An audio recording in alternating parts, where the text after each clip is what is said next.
What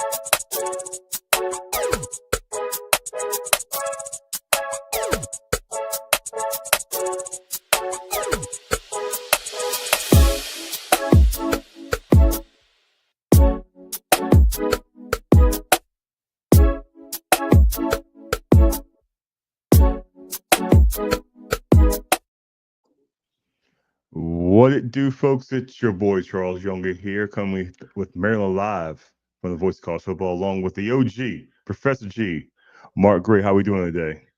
I'm chilling, bro. Ready to get after it, man. Seeing that certain folks around the country not giving the Turks much of a chance, hating doom and gloom. Definitely is something different than what we feel around the vibe of campus for sure.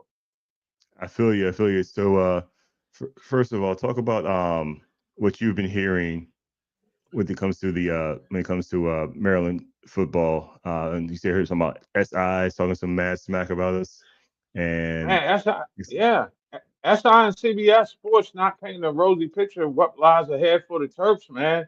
I mean, if you just start looking at the May prognostications, and quite frankly, everybody knows that the best thing about May when it comes to football season is that it's 2 months before July when practice starts. But there are pundits around the country right now, such as Trent Knopp, and we're gonna have to definitely bring him on to the program who cites a very serious thing. Maryland lost a lot of players to the transfer portal, and a couple more to the NFL. And the big story that's dominating campus right now is the quarterback position between Malik Washington and the UCLA transfer Justin Martin. But you got to get away from the sexy stuff. Start looking in the trenches at the O line, number one, and most importantly, the defense, Chuck. And when you start looking at analysis from people who are really, really close to the inside, it's one thing to buy into the change in the coaching staff, but like great coaches have always said, it's not necessarily about the X's and O's. It's about the Jimmys and Joes. And there seem to be a lot of experts around the country that are questioning the Jimmys and Joes in College Park.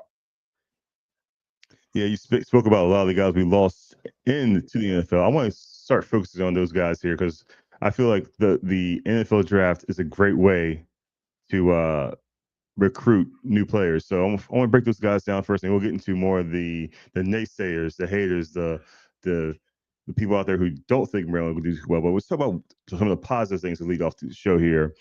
And there were 6 players drafted to the NFL out of the University of Maryland, leading off with Ty Felton, wide receiver, drafted in the 3rd round by the Minnesota Vikings.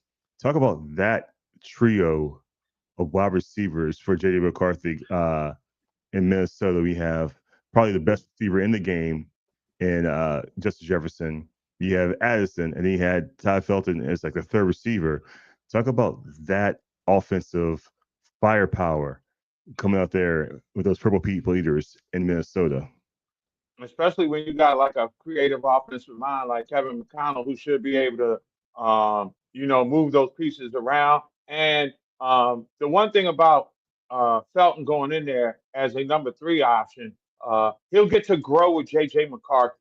And that's a big, big thing in the NFL. Quick chemistry leading to continuity. And, McCarthy had to sit out last year after tearing his knee up. Maryland receivers have always seemed to perform well there. See Stephon Diggs. So you put everything into the mix right now. I think it's a great landing spot. Creative offensive mind, a new young quarterback that can play who has been groomed. We just need to see, does he still have the it factor? Because we saw McCarthy do it at Michigan. So all in all, I think that that's a great landing spot. And I think that kid has the potential to do a lot, especially in Kevin McConnell's offense. And let the Vikings fan know who they're getting. Felton had 96 catches for 1,124 yards and 9 touchdowns. The 96 catches were a record for a Maryland receiver. So he beat out guys like Diggs and DJ Moore when it comes to being the best receiver in the history of the school. So something to be said for bringing in a talent like that. And again, he fits right in. I don't think there's going to be a great deal of pressure on him. He can just go out and do his thing, and probably have to sell himself on teams at first. But I mean, you could do a lot worse if anybody remembers seeing that kid play in the slot.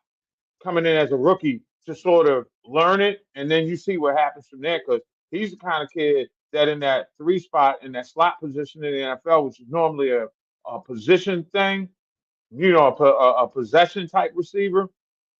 He's the kind of guy that can take that slot role and turn it into something big. And in the NFL, if you got another weapon that you can move into the slot and do crazy things with him, the Tariq Hill kind of things, I think that's the way I would project him out to be.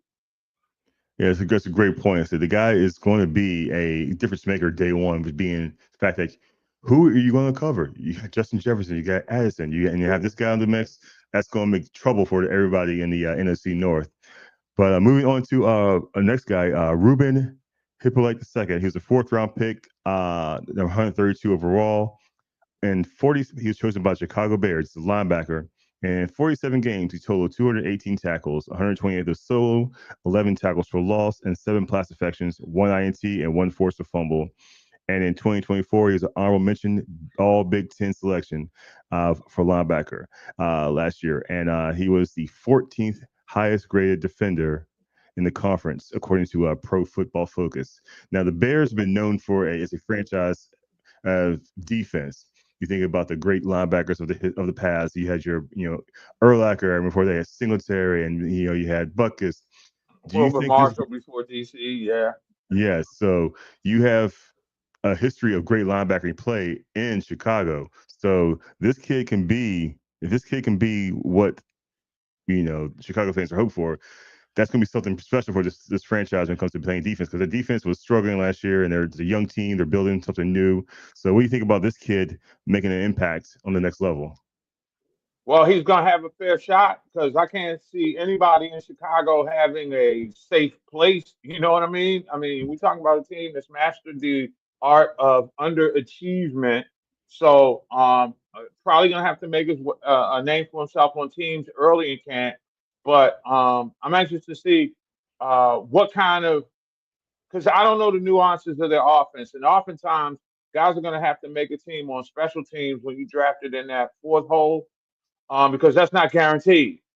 So I'm looking at, it's a great spot to be in. It's a tremendous tradition, but there are a ton of kids who are walking around campus right now don't remember the days of the monsters of the Midway, and I'm just wondering, can that kid come in quick enough and make an impact enough? That'll be very and really, in all fairness to him, the defense was so bad last year that some of the really hidden stars and gems may not have had their opportunity to shine. So, to me, it's a great value pick for the Bears.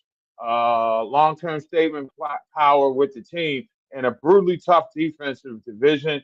You got Detroit in that division, who plays mad defense. Minnesota's defense has got to get better, but they can be tough when they need to be. So, all things considered, I think it's a good look.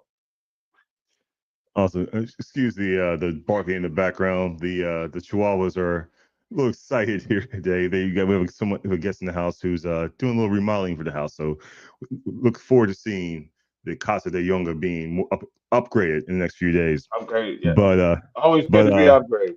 yeah, but That thing's the coming to Dolphins. you on Memorial Day from the commerce version of the transfer portal, are you? Oh yeah, exactly. We're recruiting some carpenters and some handymen, Mm-hmm. in the and for NIL and the transfer portal, see who Ah, might fit our rosters best when it comes to remodeling bathrooms, kitchens, and etc. But next, I want to move on to the Miami Dolphins. Took 2 Terps in the draft this year. They took defensive lineman Jordan Phillips and safety Dante Trader Jr., both in the 5th round. Phillips was 143rd overall, and Trader was 155th overall. And both these players were very important to the Maryland team last year.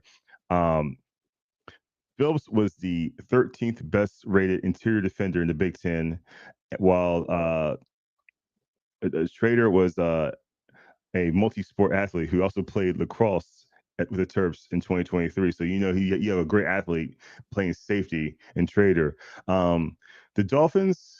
who knows what this team has? You have issues at quarterback with Tua having concussions. You have, Tyreek Hill debating on where he wants to stay or go.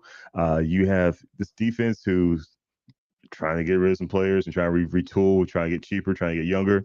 Um, yeah, you got two levels. You got defensive line and secondary drafted here. So, what do you think about the Dolphins trying to make some kind of, you know, not always say rebuild, but retool with some younger, more athletic players here?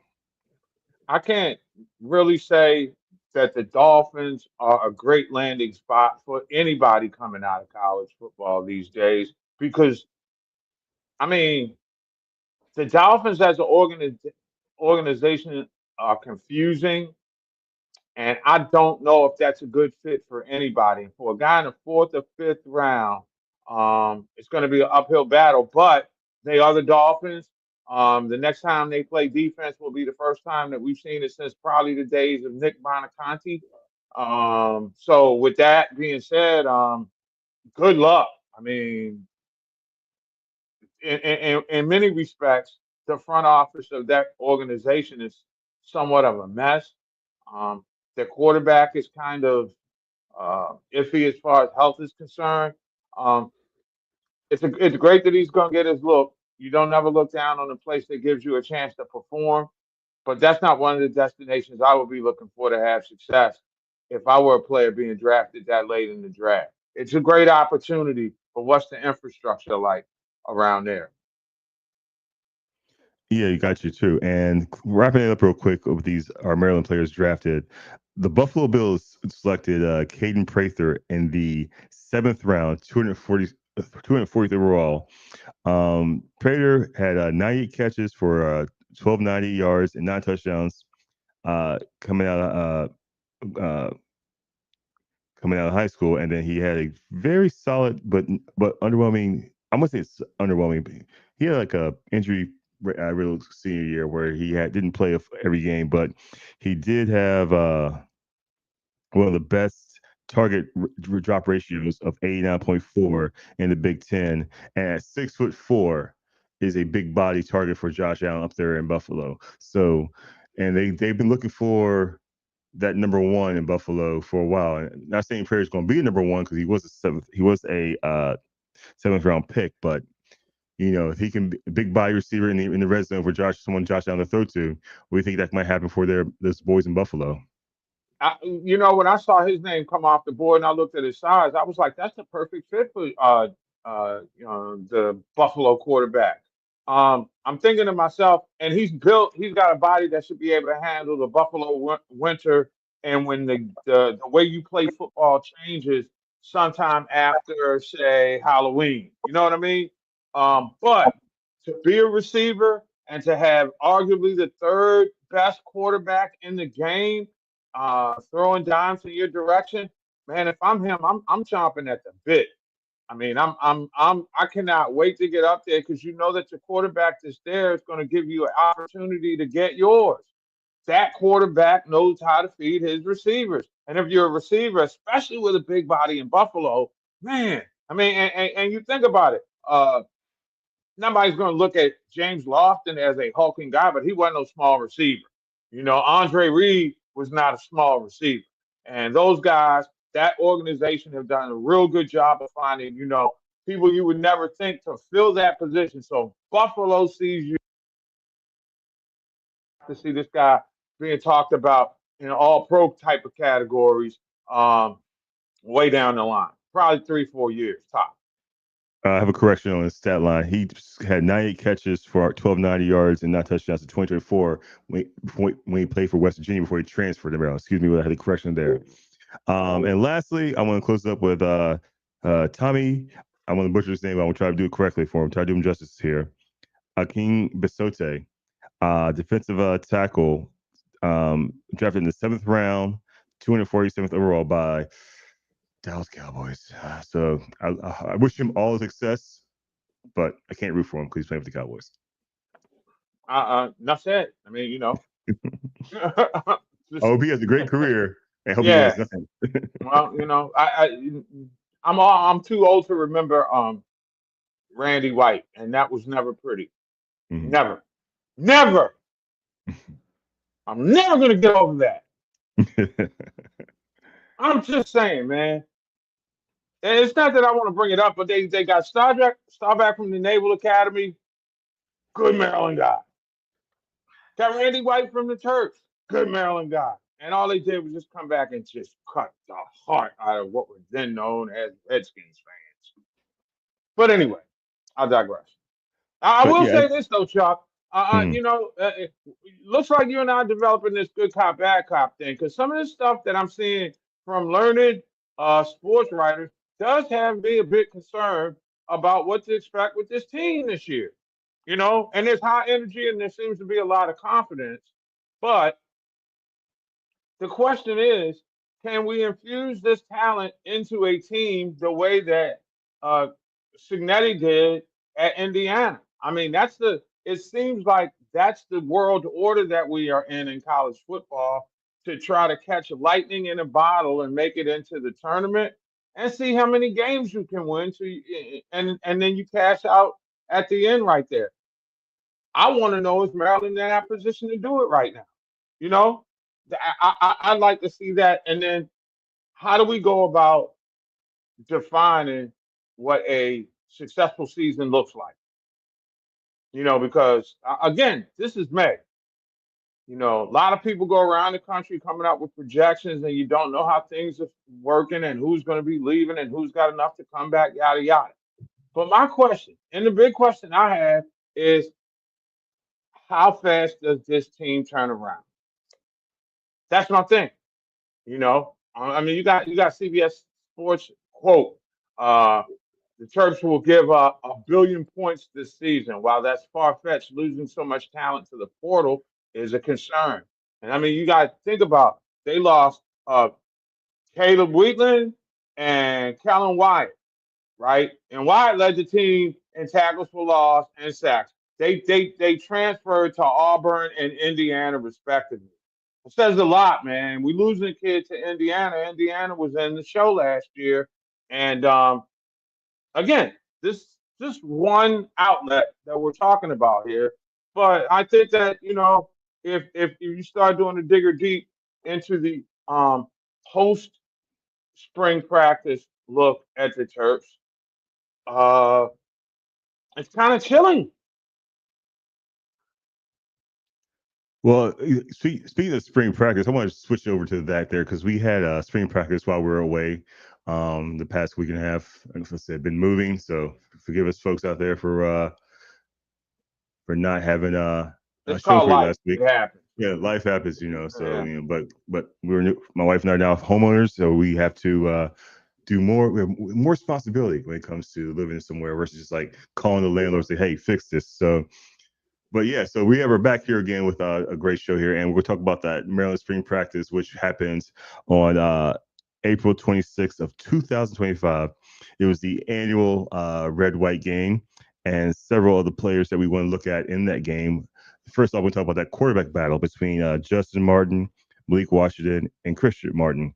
Um, just Christian Martin played on the white roster, and he went 16 to 23 uh, for 269 yards and 4 touchdowns, but he did throw one INT. Malik Washington went 12 of 18 for 168 yards for the red team for 2 touchdowns.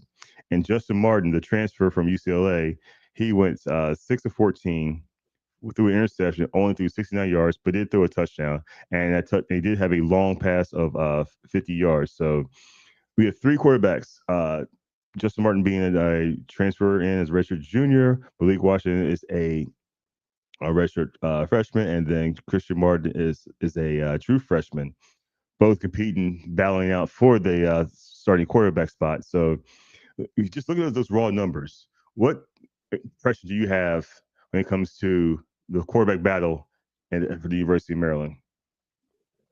I think it comes down to eye candy, and a lot of people. Well, one of the people I know who is you know close to one of the assistant coaches tells me that the freshman is for real, and that's going to be a real battle for that spot in fall practice. I'm not quite sure Malik Washington, as much as it's nice to have a guy with the pedigree and a name like that. I'm not quite sure yet he's going to be number one coming out of camp. And again, I wasn't there for the red and white game. I'm just going by people who saw a lot more of the practices than I did. That was one thing that did come out for me. But again, what are you really showing in camp, in spring ball? You know how you can throw tight into shell coverages and stuff like that. So, given the woes that they've had at the quarterback, I'm glad they have at least two.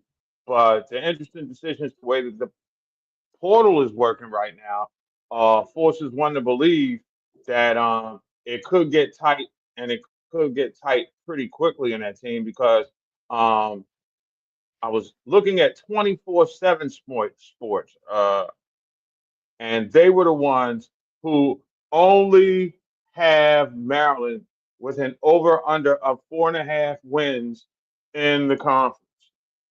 I mean, just think about that. Now, again, it's just a prediction in May, right? And we all know, again, the best thing about talking about college football in May is that you know in July they start real practice. But I'm sensing vibes that um, there's going to be a real battle for the quarterback position. Number one, the defense could be a little weaker, and while you may have tremendous dynamic offensive potential, um, do you have enough to stop somebody? And it's offense that'll sell you tickets, but it's defense that wins championships or at least gets you into the tournament. And that was a big factor that Ohio State won. And you know, that's what I'm keeping my eye on right now. It's sexy to talk quarterback, but you need O linemen and you need big body, big nasties that crush people. All in the Absolutely. name of the game, of course.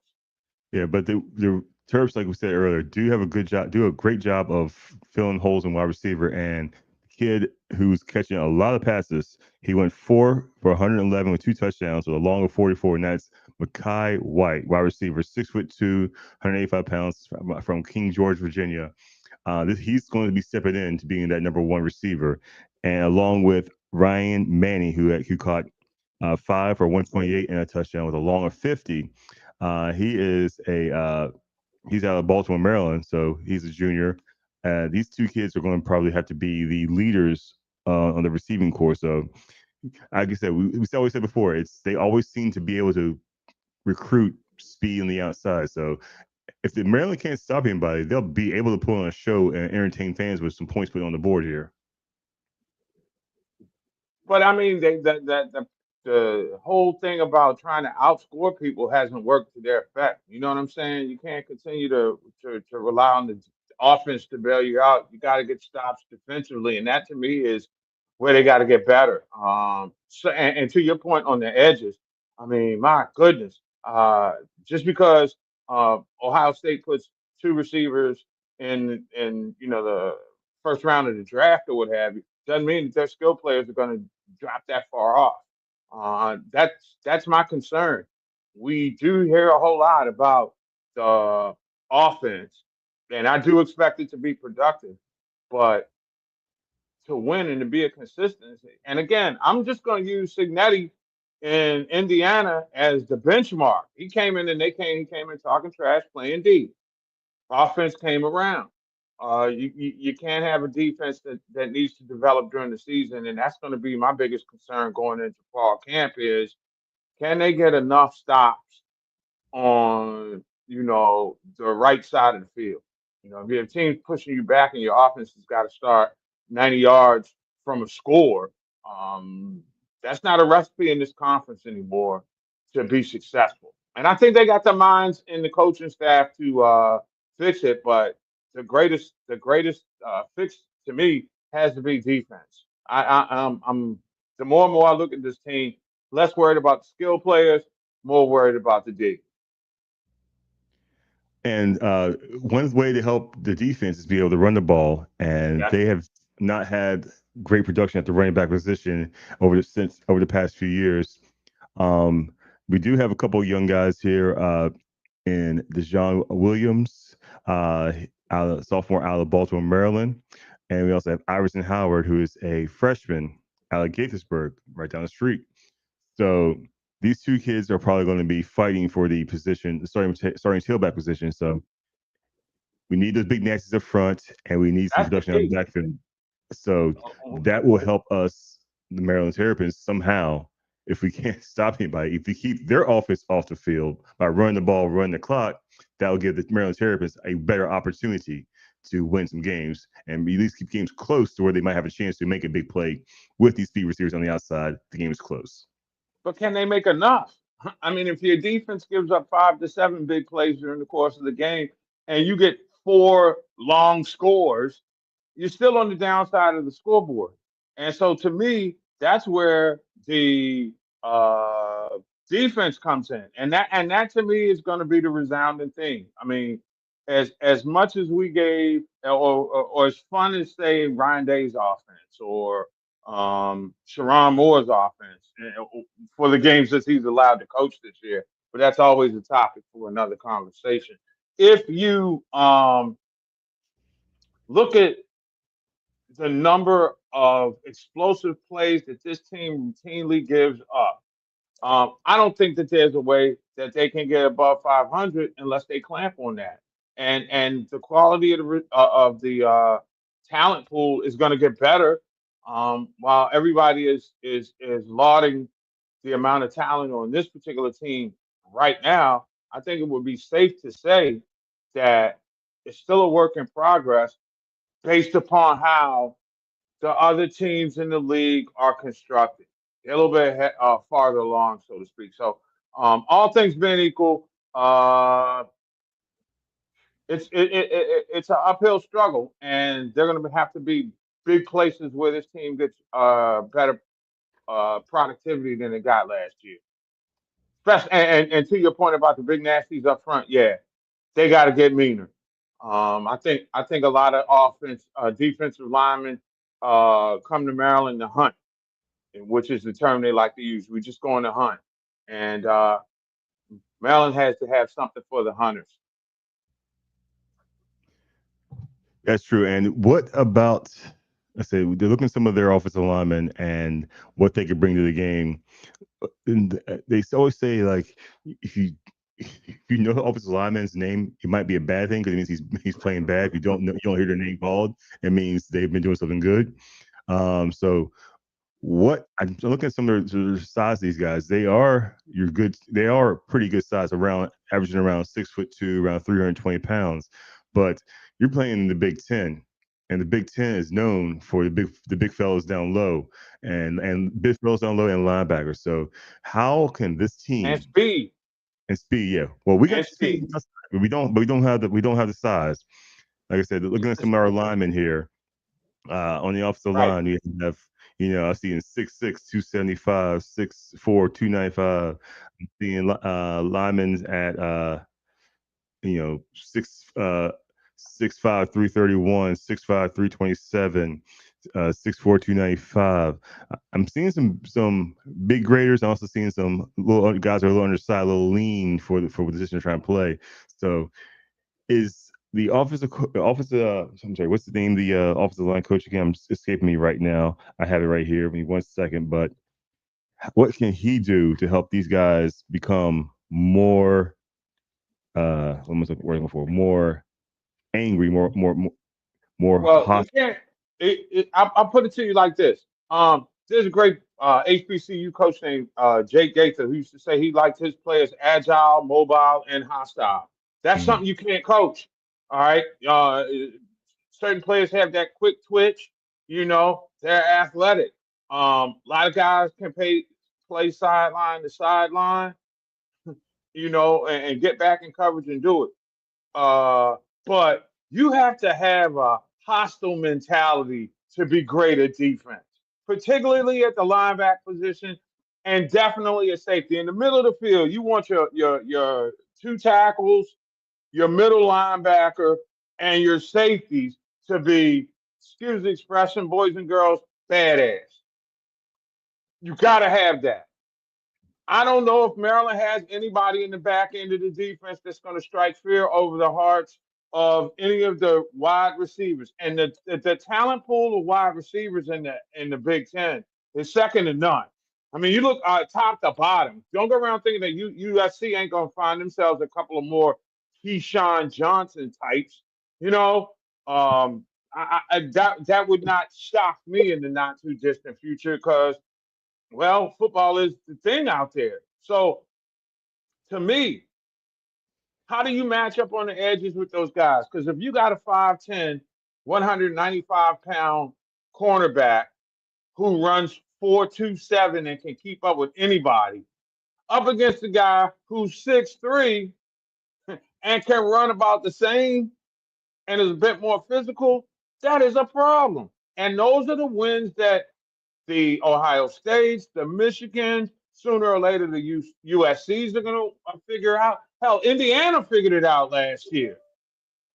You know, let's not disrespect them at all. I know they came off the pace, if you will, to use a NASCAR term, and kind of shock people that they were still standing at the end of the race.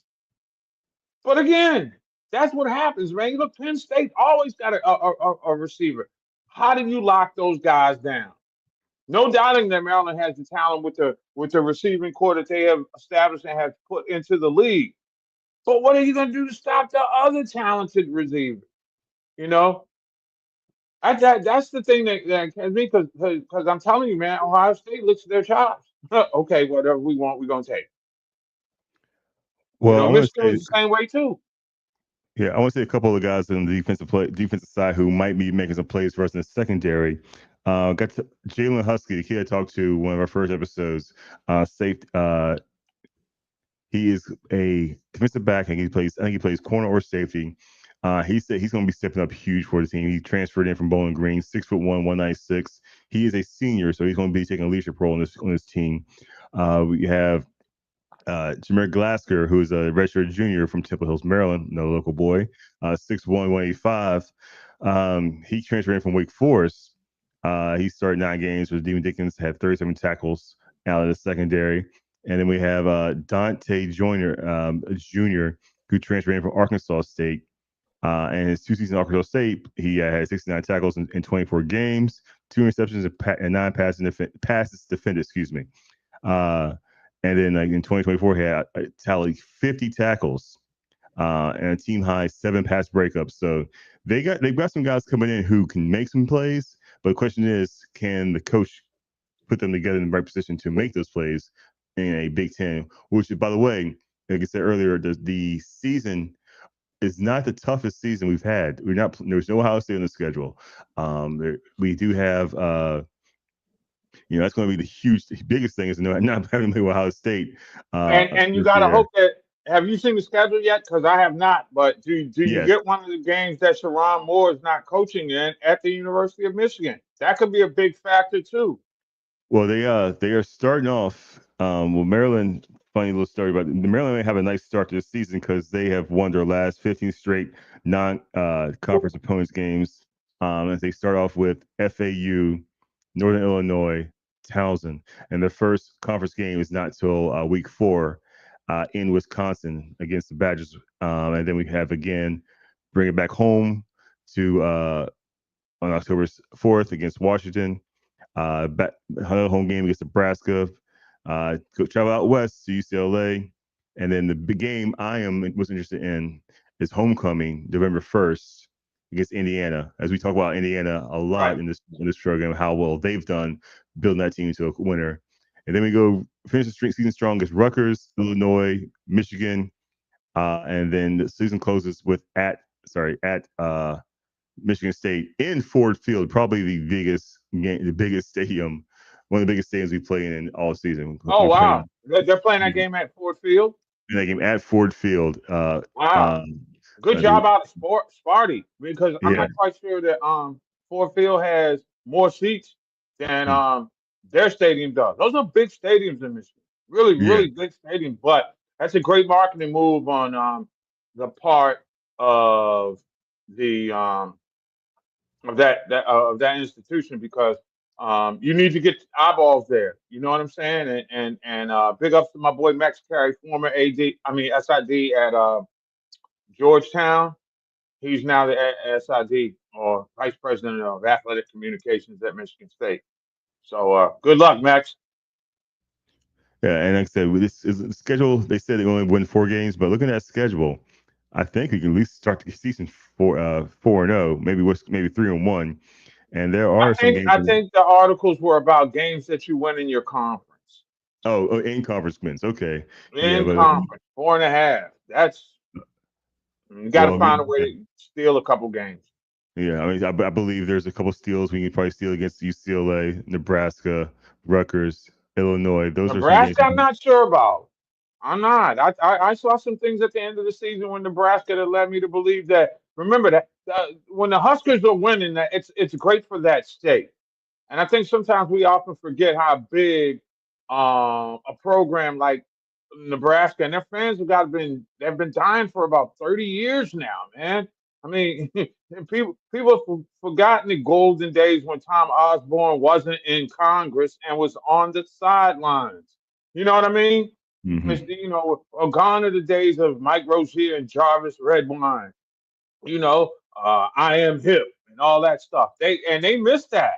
And proud rich football program and don't think that and they've got money. They can play the NIL game if they want to. I don't put anything uh, to underestimate Nebraska at any given time is to underestimate somebody at your own peril. They haven't been the Nebraska that I grew up on, but they're not that far away. I got you. I I feel you, don't know if but I expect them to make the college football playoff next year or not, but they're going to be a tough out whomever they go to. Trust me. This conference is murder, man. You gotta, whew, man. It's a landmine every weekend, which is that's what right. makes it great. Exactly, exactly. That's why I believe that the Big Ten has surpassed the SEC as the best football conference in college football, with just the depth of talent and the fact that there can be one or two teams that come out of nowhere, like I said, Indiana did last year. Who knows? Like I said, we talked about this before. Maryland could be that team this year with the with more recruiting going into Loxley's 7th year. He's got you Pep Hamlin as the offensive coordinator. Uh, and the offensive line I was trying to look for, his name is Damian Robleski. Excuse me, I was trying to look for his name earlier. I found Damian Robleski, who has a very solid resume when it comes to it.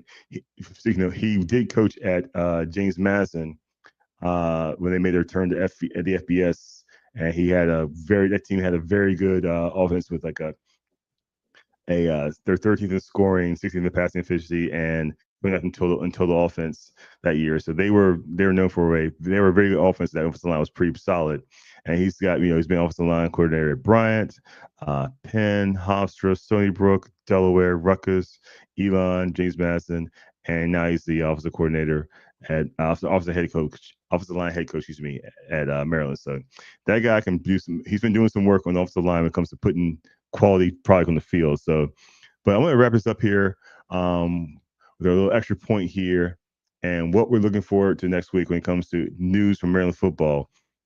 Um, you got what's the scuttlebutt when you're hearing when it comes to what the media, what the fans, what the insiders are saying about Maryland when it comes to the 2025 season.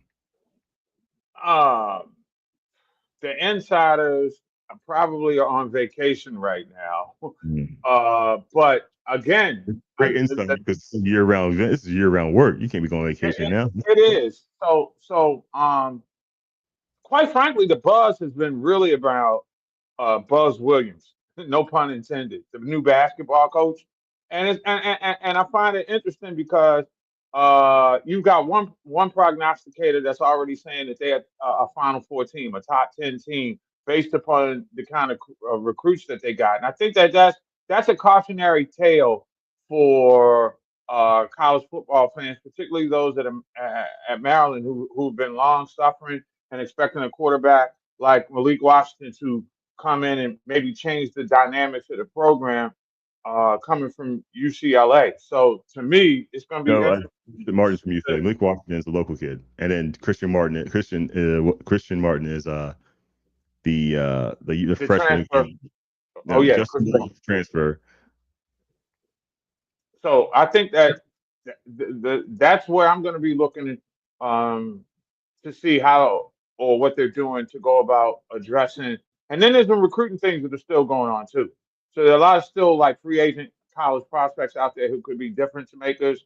You know, get an edge linebacker, get an edge cornerback at the last minute in the porthole, or the NIL money comes through. I think that's what I'm looking at right now. But I'm gonna quote SI, who said a lot of attention will be placed on the quarterback battle, but and they're recovering from 1-8 in Big Ten play, but you got to look at the losses on defense. Um, you know, those are big holes to fill for a team that was defensively challenged, and hopefully we might get some insight as how they're going to patch up those holes, or maybe a long season once again in College Park. Excellent. And now I want to go for two here. I want to talk a little bit about another sport in Maryland that's been getting some big news here, and that is Maryland basketball. Uh, Coach Buzz has been making some Mm-hmm. noise, bringing in some players here, so and getting some top recruits here. What have you been hearing about these top Maryland recruits coming in for Coach Buzz here? Well, he's a great recruiter. That's always been his thing, man. He's always been able to talk the talk and walk the walk. He's got teams close to the final eight in the past, and I mean, he got an infectious personality. But the thing I am hearing is, don't get attached.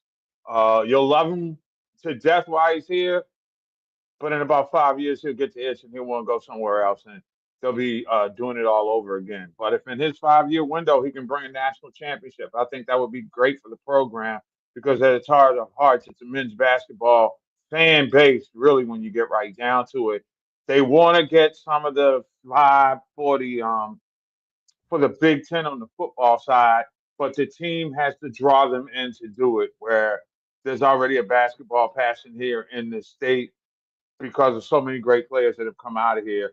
And it'll be interesting to see if a group of people who are familiar with Maryland, DC, the DMV, as we call it in our neck of the woods, if they can restore some of the energy and the vibe that we've seen around here during the days of Boomer, Randy White, even when I guess Coach Friedgen was here and took them down to the Peach Bowl. I think that's what we're looking for right now. I feel you, man. This is an interesting time of the year. There's no games being played, but there is always something happening with this Hey, Maryland football. I and can I get the fans? Yeah, let me just throw one thing in with you. We know that there's going to be some form of dramatic changing in the world of college athletics, and apparently Nick Saban has the ear of President Trump's Commission on College Athletics as they try to get back, some regulation in sports. I'm going to watch that story, Chuck. That's a big, big story that could have massive ramifications unless the NCAA can figure it out. And then, boy, we could really have a free agent frenzy as far as NIL and bigger teams getting all of the great players, and even the smaller mid majors just being almost wiped out. But I'll be watching that. Interesting how they Nick Saban leaves football because he can't handle the transfer portal NIL because back when they had all the power and they could do what the hell they want. Go over here for And that another money. job. Go over here. Now the players have some kind of say. Now it's like, oh no, we gotta change it. It's not right. It's not great. I understand there should be some kind of regulation to it because free for all is not good for college football.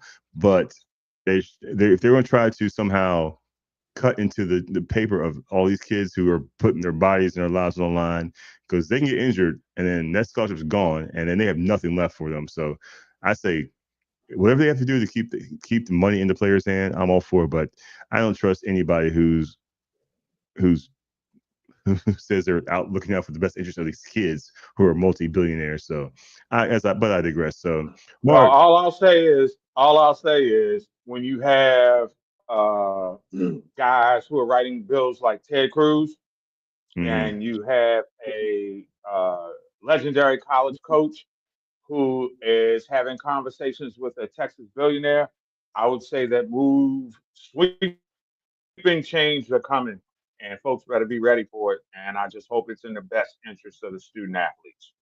it never will be because it's like I said, it's exploitative. It's exploitative nature. Like I said, they go say, "Well, you get a free education." It's like, really, what does that mean anymore when it comes to the education? Two-way street Because right now, though. Not as bad as it was. We can have this conversation out there. It's not as bad as it was. Okay. But again, the adults should be able to regulate their context. You know what I'm saying? Their vision. And one power conference official said off the record that, quote, we don't need a committee to tell us what's wrong with college sports. We know that. We need this group to cut through bureaucracy and actually get stuff done. So there's contention, and there will be some more teams added to the college football playoffs. And when you start expanding the number of playoffs, that puts even more pressure on coaches to win games, to out recruit, to outsell. Boy, it's a wonderful time to be a player, but it's going to be interesting to see how that thing plays out over the next several years. I mean, next 18 months are going to be big in college sports off the field, and I'm anxious to see how the fallout is going to affect student athletes and the way the college game is governed. Because there are layers to it, my friend, layers.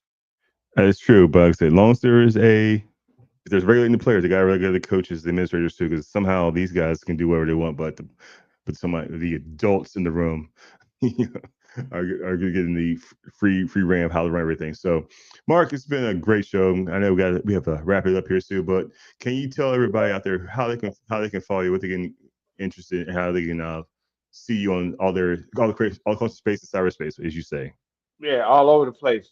Hit me up at the Sports Group, Facebook, Twitter, Instagram, and all over the place. That's me. That's why I'm Facebook, Twitter, Instagram, StreamYard, wherever at the Sports Group. And hope to be having other opportunities to interact with our fan base on many other platforms in the not too distant future.